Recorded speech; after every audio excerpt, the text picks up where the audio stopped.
সবাইকে শুভেচ্ছা অভিনন্দন শহীদ ক্লিনিকের পক্ষ থেকে। আজকে যে বিষয়টা নিয়ে কথা বলবো সেটা হচ্ছে যে অনেক সময় ভয় পেয়ে বাচ্চাদের জ্বর আসা বিষয়টা আসলে কি। হ্যাঁ, এটা আমরা প্র্যাকটিক্যালি এই কেসগুলো দেখি যে অনেক সময় ভয় পাইছে বাচ্চা, কোনো কারণবশত তীব্র ভয় পাইছে, ভয় পাওয়ার পরে জ্বর আইসা পড়ছে। এখন এই বিষয়টাকে আপনারা তথাকথিত বর্তমানের ম্যাটেরিয়ালিস্টিক সায়েন্স দিয়ে বিভিন্নভাবে ব্যাখ্যা করতে পারেন, সেটা অন্য বিষয়, কিন্তু বাস্তবে প্র্যাকটিক্যালি এই ঘটনাটা ঘটে যে বাচ্চা ভয় পেয়ে বাচ্চার জ্বর আসে। এক্ষেত্রে করণীয় কী? আসলে এক্ষেত্রে করণীয় হচ্ছে যে বাচ্চা যদি ভয় পেয়ে, স্পেসিফিক্যালি ভয় পেয়ে জ্বর আসে, ভয় পাওয়ার পরে জ্বর আসে, তো এই ক্ষেত্রে হোমিওপ্যাথিতে একটা ওষুধ আছে অ্যাকোনাইট। এই অ্যাকোনাইট ওষুধটা 200 পটেন্সিতে দেওয়া যাইতে পারে। তবে যদি জ্বরের ফিচার বা অন্য কোনো আরও কমপ্লেক্সিটি দেখা দেয় সেক্ষেত্রে ডাক্তারের পরামর্শ অবশ্যই নিতে হবে, বা এমনিতেও ডাক্তারের পরামর্শ নিতে হবে। কিন্তু প্রাথমিক চিকিৎসার ক্ষেত্রে বা প্রাথমিক চিকিৎসার জন্য এই ওষুধটা কয়েকটা ডোজ দেওয়া যেতে পারে বাচ্চাদের।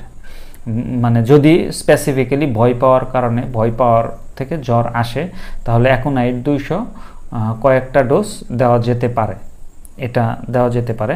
তারপরেও যদি জ্বরের ফিচার বা আরও অন্য কোনো কমপ্লেক্সিটি থাকে, জ্বরের ফিচারটা কীরকম, এগুলোর উপরে ডিপেন্ড করে ওষুধ আলাদা আলাদা হতে পারে। সেজন্য আপনি ডাক্তারের শরণাপন্ন হবেন, যে ডাক্তারের শরণাপন্ন হতে হবে। নিজে থেকে তো আর সব ওষুধ খাওয়ানো যাবে না।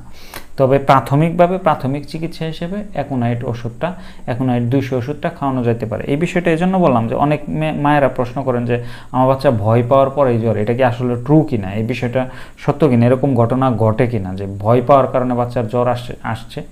হ্যাঁ, এটা ঘটে ভয় পাওয়ার কারণে। কারণ দেখেন, মানুষ তো হচ্ছে একটা সাইকোসোমাটিক জীব। হ্যাঁ, মানে মানুষের মনের সাথে শরীরের একটা বিরাট সম্পর্ক আছে। কোনো কারণে যদি এইটা তো একটা মানে সাইকোলজিক্যাল বিষয়, যে ভয়টা কোনো কারণে তীব্রভাবে ভয় পাইলে সেটার একটা অ্যাকিউট ম্যানিফেস্টেশন হিসাবে জ্বর দেখা দিতে পারে বাচ্চাদের। তো এটা নিয়ে ঘাবড়ানোর কিছু নাই। যদি এরকম সিচুয়েশন হয়, যে ব্যবস্থাপনাটা বললাম সেটা করতে পারেন। আর আপনি ডাক্তারের সাথে, যদি তারপরে আরও অন্য কোনো কমপ্লেক্সিটি থাকে এর সাথে, সেটার জন্য ডাক্তারের পরামর্শ নেবেন। তো এছাড়াও যদি আরও কোনো কিছু জানার থাকে আপনাদের এই সংক্রান্ত বা চিকিৎসা সংক্রান্ত বিষয়ে, তাহলে আপনারা আমাদের প্রশ্ন করতে পারেন। আমরা আপনাদের সঠিক তথ্যটা দিয়ে সহায়তা করব ইনশাল্লাহ। ঠিক আছে, সবাইকে ধন্যবাদ।